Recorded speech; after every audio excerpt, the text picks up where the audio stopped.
বাপের বাড়ি থেকে চলে আসা দিনটা এমন একটা দিন, প্রত্যেকের চোখে জল আসবে, এটা একটা স্বাভাবিক ব্যাপার। ভালো লাগে না যখন চলে আসি, মা একা একা থাকে, মার বড্ড একা লাগে, তারপরে মার শরীর ভালো না, এত কিছু ভাবনা চিন্তা তখন অনেক বেড়ে যায় যখন বেরিয়ে আসে সেই মুহূর্তে। তারপরে বাপের বাড়ি গিয়ে সেভাবে থাকা হয় না, আর মা থাকার মধ্যে বাপের বাড়িতে শুধুমাত্র যখন মা আর কেউ নেই। তোমরা যারা রেগুলার ভিউয়ার্স আছো যারা, তোমরা তো জেনেই থাকবে। তো সব কিছু মিলিয়ে ফেরার সময়টা অনেক দুঃখকর, অনেক কষ্টকর ব্যাপার। তারপর আসতে তো হবেই। একদিন মাত্র গিয়ে, একদিন বলতে কি রাত্রেবেলায় গিয়েছি মার কাছে, দিদি বাড়িতে ছিলাম সেখানটা দুদিন। দিদি বাড়িতে একটা অনুষ্ঠানে গিয়েছিলাম, তোমাদেরকে বলেছিলাম। তো মানে আমার আমার দিদির শাশুড়ি মা উনি গত হয়েছেন, সেই শ্রাদ্ধানুষ্ঠানে গিয়েছিলাম। সেখানটা দিদিবাড়ি থাকার পরে ফিরে এসেছি মার কাছে। গতকাল রাত্রিবেলা ফিরেছি, আর এই যে আজকে সকালবেলা বেরিয়ে আসার কথা, তারপরেও এ কাজ ও কাজ, হাজার একটা কাজ থাকে। এতদিন পর গেলাম, সব কিছু মিলে ওই একটু লেট হয়ে গেল। তাও এই যে বিকেলবেলা আমরা বেরিয়ে পড়েছি। গ্রাম বাংলার দিকে কি হয় যে এখন প্রচুর পরিমাণ টোটো বেরিয়ে গেছে, আর টোটোতে চড়তে মানে এত ভালো লাগে। আমার মনে হয় না যে কেউ এমন আছে যে বলবে না যে টোটোতে চড়তে ভালো লাগে না। আমার তো খুব ভালো লাগে, এবং আমাদের বাড়ির সবাই ভীষণ আমরা হ্যাপি হই টোটোতে উঠলে। আর এই রাস্তাঘাট দেখতে দেখতে যাওয়া যায়, চারিদিকে এরকম জঙ্গল ঝোপঝাড়, যেটা কিনা আমি তোমাকে শর্টসেও দেখিয়ে দিয়েছি। মানে আমরা যেখানে থাকি প্রপার কলকাতা, সেখানটায় অবশ্যই জঙ্গল। কী জঙ্গল? সেটা কংক্রিটে ঘেরা জঙ্গল। আর এখানটা হচ্ছে পুরো ন্যাচারাল যে জঙ্গলগুলো হয়, মাঠ ঘাট গাছপালা, এইগুলো দেখতে কার না ভালো লাগে বলো। আর এগুলো যখন দেখি না, আর মনে হয় না যে কংক্রিটে ঘেরা জঙ্গলের মধ্যে যাই। তারপরে কিছু করার থাকে না, যেতে তো হবেই। এখানটা আমার কর্তামশাই টিকিট কাটছে ট্রেনে। পৌঁছে গেছি বাতকুলা স্টেশনে। আর এখানটা আসার পরে এই যে তার সঙ্গে আমার দুই পিলা, ও বলছে আমি টিকিট কাটবো এইভাবে ওইভাবে, বাবাকে রীতিমতো ডিস্টার্ব করছিল। আচ্ছা যাই হোক, উঠে গেছে এই যে আমার বাতকুলা প্ল্যাটফর্মে। বাতকুলা নামটা এখন অনেকটা পরিমাণে পপুলার হয়ে গেছে। তোমরা যারা village life Sandeep, my village life Sandeep video দেখো আর কি, তো সেখানটা থেকে অনেকেই তোমরা এখন বাতকুলা নামটা জানবে আর কি, অনেক পপুলার হয়ে গেছে। ইউটিউবে প্রায় অনেকেই জানে বাতকুলা স্টেশনটার কথা। যাই হোক, আর এই যে আমার হাজব্যান্ড গিয়েছিল ওদিকে রিংস কিনতে, আদিম রিংস খাবে। অ্যাকচুয়ালি বেরোনোর সময় রিংস চেয়েছিল, দিইনি। আর এখানটায় গজা বা খাজা বলতে পারো, বাদামের, যেটা আমিও বানিয়েছিলাম, মাল্টিপ্লেভার চ্যানেলে আমি শেয়ার করেছিলাম অলরেডি। তো যাই হোক, এটা আমার খেতে খুব ভালো লাগে। রাস্তায় যদি একবার চোখে পড়ে ব্যাস আমি কিনেই নেই। আর এই যে আমার হাজব্যান্ড ভীষণ পেট লাভার্স, যেখানটায় কুকুর বেড়াল দেখুক না কেন, মোটামুটি বিশেষ করে কুকুরের ক্ষেত্রে আর কি, ও খাবার কিনে দেবে, খাওয়াবে, খুব আনন্দ পায় ও নিজে। আমার ছেলে দুটোও না ঠিক তেমনি হয়েছে, বাবার সঙ্গে সঙ্গে। কুকুর দেখলে হলো মা খাবার কিনে দাও, খাবার কিনে দাও, দেবে এবং এনজয়ও করবে। উঠে গেছি আমরা ট্রেনে, আর এখন যাচ্ছি কিন্তু কৃষ্ণনগর দিকে, অর্থাৎ আমরা আপের দিকে উঠেছি, যাব ডাউনের দিকে। তো বাতকুলা স্টেশনে পরের স্টেশনে মাঝখানে একটা স্টেশন আছে যদিও, জালালখাই, যদি সবসময় ট্রেন দাঁড়ায় না ওখানটা, একটা হল্ট টাইপের। তারপর কৃষ্ণনগর স্টেশন। তো আমরা আগে আপে যাই, তারপরে সিট নিয়ে তারপরে আমরা আসি। তো বুঝতেই পারছো অনেকটা দূর, শিয়ালদা হতে বা উল্টোডাঙাতে নামবো, তো সেক্ষেত্রে সিট যদি না পাই না, খুব প্রবলেম হয়ে যায়। তো যাই হোক, চলে এসেছি বাড়িতে। গুড মর্নিং তোমাদের সবাইকে। আর এই যে দেখো, এই যে নিয়ে এসেছি, এগুলো হচ্ছে মানি প্ল্যান্ট গাছ, কেটে কেটে নিয়ে এসেছি। মামা বাড়ি থেকে নিয়ে এসেছি, তারপরে আমার কাকা বাড়ি থেকে নিয়ে এসেছি মানি প্ল্যান্ট গাছ। রাত্রেবেলায় এসেই না এগুলোকে কেটে দিয়েছি, কেটে তারপর জলে ভিজে রেখেছি। সকালবেলা উঠে দিকে কতটা তরতাজা হয়ে উঠেছে। প্রথম ভেবেছিলাম হয়তো মারাই যাবে, ঠিকঠাক মতো গ্রো হবে না। তারপর সকালবেলা ঘুম থেকে উঠে দেখি না, বেশ কিন্তু গ্রো হচ্ছে। এইভাবে রেখে দেবো কয়েকটা দিন, তারপর যখন শেকড়ে বের হতে থাকবে, তারপরে আমি এগুলোকে আবার মাটিতে পুঁতে দেবো।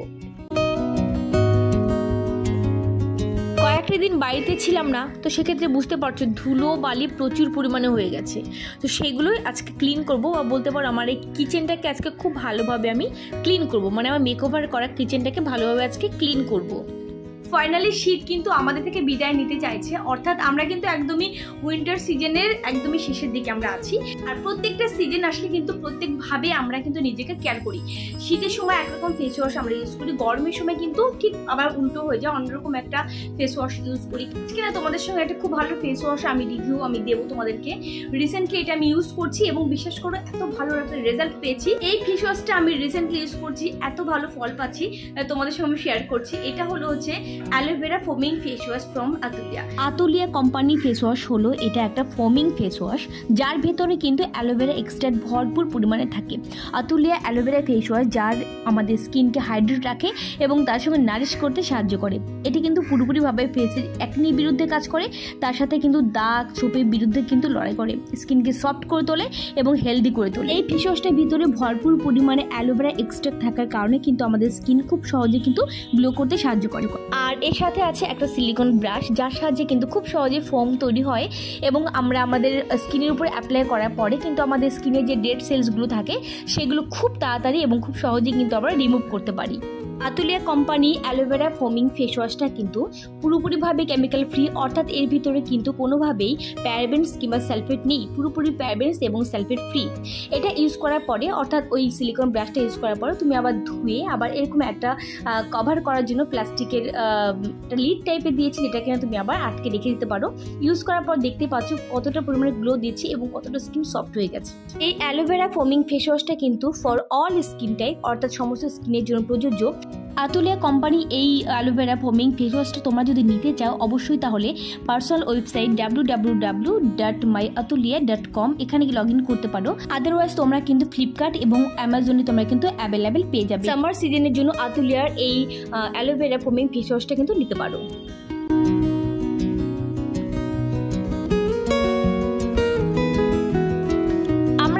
থাকি বা নাই থাকি, জায়গাগুলো ইউজ করি বা না করি, তবুও দেখবে বেশ কি করে যেন নোংরা ধুলোবালি হয়ে যায়। কোথাও যখন আমরা বেড়াতে যাই দেখবে সমস্ত জানালা দরজা ভালো করে আটকে রেখে তারপর আমরা যাই, তারপরেও দেখবে বেশ ধুলো হয়ে যায়। মাত্র 2-3 দিন ছিলাম না, এসে দেখি বালি কিচকিচ করছে রীতিমতো সেলফের উপরে। কি করে হলো ভাই মাথায় আমার এখনও ঢুকছে না।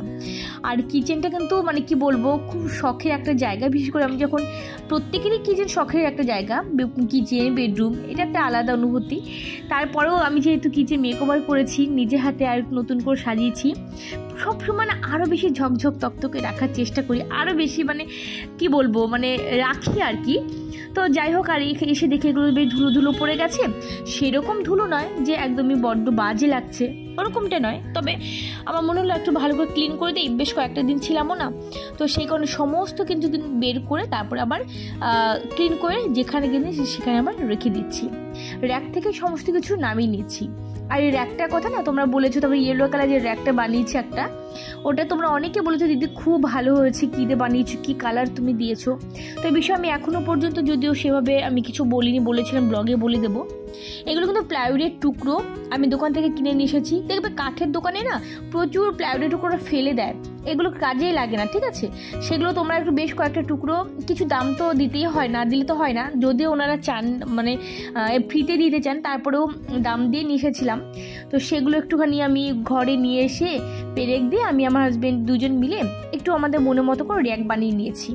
তো চাইলে তোমরা দোকান থেকে বানিয়ে নিয়ে আসতে পারো, অল্প কিছু টাকা দিলে বানিয়ে দেবে। তো সেইগুলোকে কালার করে নিয়েছি, আর এগুলো কিন্তু আমি ফ্যাব্রিক কালার করেছি। অনেক দিন যায় ফ্যাব্রিক কালার, ভেবো না যে উঠে যাবে, জলেও কিন্তু নষ্ট হয় না, ওয়াটারপ্রুফ হয় ফ্যাব্রিক কালারগুলো। আর তোমরা কিন্তু যে কোনো রং দিতে পারো আর কি, রং বলতে যে কাঠের যে রঙগুলো। তবে কি বলো তো, ছোটো ছোটো জিনিস করতে গেলে কাঠের রং তো অনেকগুলো কিনতে হবে, কাঠের রং কিন্তু তুমি অল্প একটুখানি পারবে না, কম করে তোমাকে 200 গ্রাম 800 গ্রামের যে বটলগুলো সেগুলো নিতে হবে। আর তুমি অনেকগুলো হয়তো নিতেও পারবে না, প্রচুর দাম পড়ে যাবে। সেক্ষেত্রে ফ্যাব্রিক কালার 25 টাকা করে যে ফ্যাব্রিক কালারগুলো সেগুলো নিয়ে তোমরা কিন্তু করতে পারো, অনেকগুলো কালার তোমরা কিনতে পারবে। সেক্ষেত্রে এক একটা র্যাকে এক একভাবে তোমরা কালার করতে পারো। তো এখানে দেখো সমস্ত কিছু কিন্তু আমি বের করে ভালো করে আমি আবার ক্লিন করে দিলাম। খুব ভালো লাগলো জানো তো, মানে শান্তি লাগলো, এত সুন্দর মানে ডেকোরেট করেছে আমি বলছি।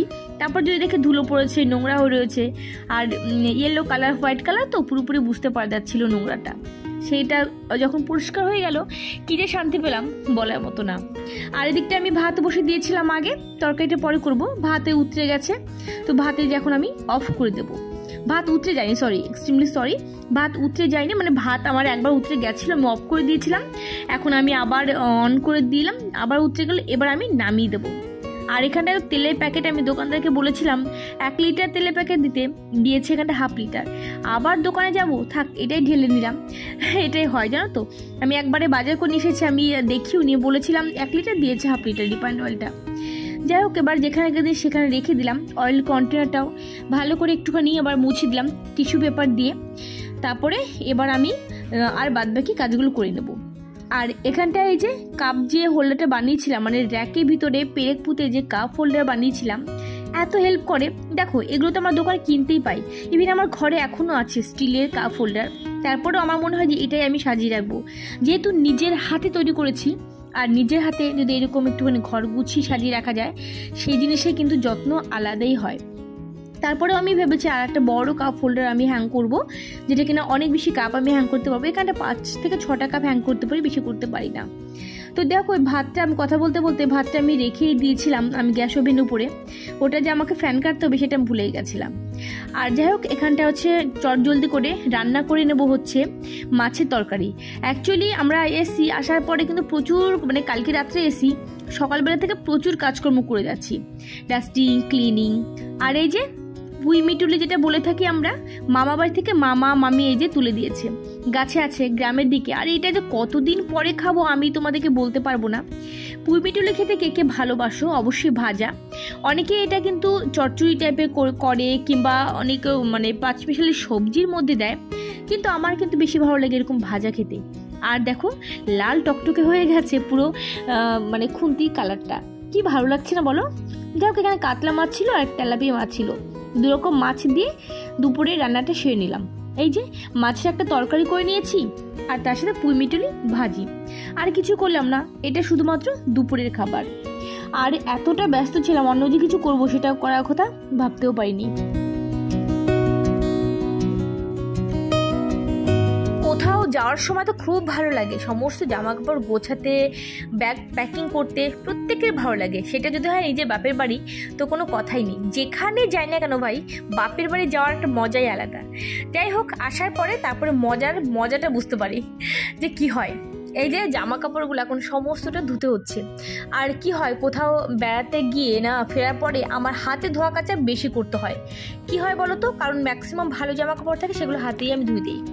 চলো, এখানটা সমস্ত জামা কাপড় ধোয়া হয়ে গেছে, এগুলো সব হাতে ধুলাম। অনেকগুলো আছে, দেখা যাচ্ছে এরকম, কিন্তু অনেকগুলো আছে এর ভেতরে। সকালবেলা ঘুম থেকে উঠে পরে দেখি আজকে মেঘলে মেঘলে ওয়েদার। আর এই যে জামা কাপড়গুলো গতকাল রাত্রিবেলায় ধুয়ে রেখেছিলাম, সেগুলো হচ্ছে সকালবেলা উঠে মেলে দিয়েছি, এখনও পর্যন্ত শুকায়নি। দেখতে পাচ্ছ বাইরে কীরকম মেঘলা ওয়েদার। তারপর হাতে আবার কতগুলো কাচলাম, জানি না সেগুলো আজকে তো শুকাবেই না, কালকে কখন শুকাবে কে জানে। অনেকগুলো মেলে দিয়েছে। এখানটা দেখো বেড কভার আছে, তার সঙ্গে সোয়েটার আছে, সোয়েটারটা যদি হাতে কেচে দিয়েছিলাম। এই বাবু এই যে এই মাত্র ঢুকলো, সারাদিন ঘুরঘুর ঘুরঘুর ঘুরঘুর করতে করতে থাকে। আর এই যে এই মাত্র জাস্ট ওই হোক তোমাদের আর কাজ, সরো তুমি এদিকে আসছো আর আমিও পেছন থেকে সরছি, কি যাই হোক, ওই তোমাদের কাজ, বাইরের কাজ ঘুরু ঘুরু ঘুরু করা, অফিসের নামে তোমার একটু বাইরেও যেতে পারো, আর আমরা তো বাইরে যেতে পারি না, ঘরের মধ্যে পচে মরি, ঠিক আছে, এটাই যা। আর আদিওম ওখানটায় দেখো কি করছে, আদিওম ওখানটায় দেখো আমি এগুলো ভাজ করছি। আদিওম একটু অনলাইন ক্লাস করছিল। আদিওম সাউন্ডটা কমিয়ে দাও একটুখানি। ও, আমি যখন সাউন্ড কমাতে বলি তখনই টিভির রিমোটে কাজ করে না, বা রিমোট পায় না, এরকম সমস্যা হয় না, কোনো স্টপ না। আদিওম এতক্ষণ অনলাইনে ক্লাস করছিল, ম্যাম করাচ্ছিলেন। আমি না জামা কাপড়গুলো ভাঁজ করেছি, যে জামা কাপড়গুলো ভাঁজ করে রাখবো। তো দেখো আমি ভাঁজ করে উঠে আমি আবার দোকানে গেলাম, এর মাঝখানে ওদের ক্লাস কমপ্লিট। দাঁড়া বাবা দাঁড়া। আর দেখো কি করেছে অবস্থা। আর ওদিকে 2 মিনিটের মধ্যে কম্বলগুলো অবস্থা একবার দেখো কি করলো। এ পাগলের কারবার, আমার বাড়িতে পুরো পাগল, 3 দিনখানা পুরো পাগল, তাই না? আজকে প্রচণ্ড পরিমাণে টায়ার্ড, প্রচুর কাজ করে ফেলেছি, এসে প্রচুর ডাস্টিং ক্লিনিং। 2-3 দিন বাড়িতে না থাকলে যা হয় আর কি, প্রত্যেকটা বাড়িতে আর কি দেখবে কাজকর্ম করবে, মানে কি ব্যাপারটা কী হবে বলো তো, দেখবে কিছু কিছু থালা বাসন আছে, থালা বাসনগুলো তুমি রেখে দেবে, দেখবে প্রচুর নোংরা হয়ে গেছে, জং ধরে গেছে, ভেঙে যাচ্ছে। বিশেষ করে স্টিলের থালা বাসন, আর তুমি যখন সেগুলো ইউজ করছো তখন সেগুলো কিন্তু ভালো থাকে। সে হচ্ছে ব্যাপার। তুমি কোথাও বেড়াতে যাও বা যাও না কেন, ঘর বাড়ি যত তুমি আটকে রেখে যাই করো না কেন, তুমি দেখবে ঘর বাড়ি নোংরা হবেই, ধুলো পড়বে, বালি পড়বে। তো সেই হচ্ছে ব্যাপার। তো আমারও পুরো ঘর বাড়ি সেম ব্যাপার, আজকে ভালো করে ক্লিন করলাম।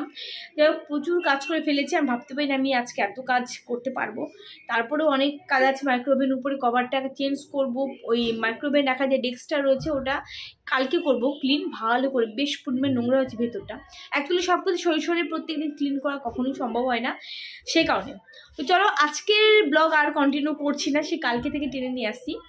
এখানে এন্ড করছি। সবাই ভালো থেকো, সুস্থ থেকো। আজকের মতো হলে টাটা।